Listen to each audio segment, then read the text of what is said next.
In this video, we're calculating the shear stress in a double shear joint. So let's analyse a more robust connection: 3 stacked steel plates securely joined by 3 16mm diameter rivets configured in double shear. Given an allowable shear stress capped at 20 megapascals, we want to find the maximum force F that this joint can withstand. So step 1 is to identify the given information, organising our known parameters and converting them into standard metric units. The rivet diameter is 16mm, which is equivalent to 0.016 meters. Our maximum allowable shear stress is 20 megapascals, or 20 times 10 to the 6 newtons per square meter.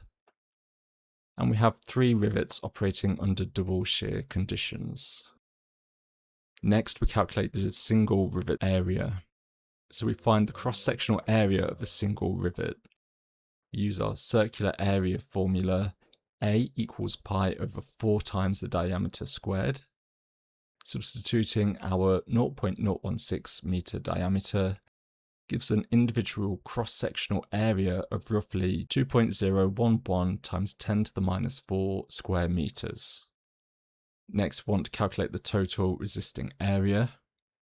Because this is a double shear configuration, each individual rivet must slice through 2 separate planes to fail.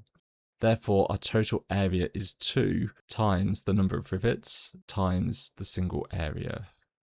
Visually, you can see the 2 failing planes per rivet. With 3 rivets total, the joint is being protected by 6 distinct shear planes. Multiply 6 by our single rivet area, gives us a total resisting area of 1.206 times 10 to the minus 3 square meters. And this allows us to calculate the maximum permissible force. The maximum allowable force equals the allowable shear stress multiplied by the total resisting area.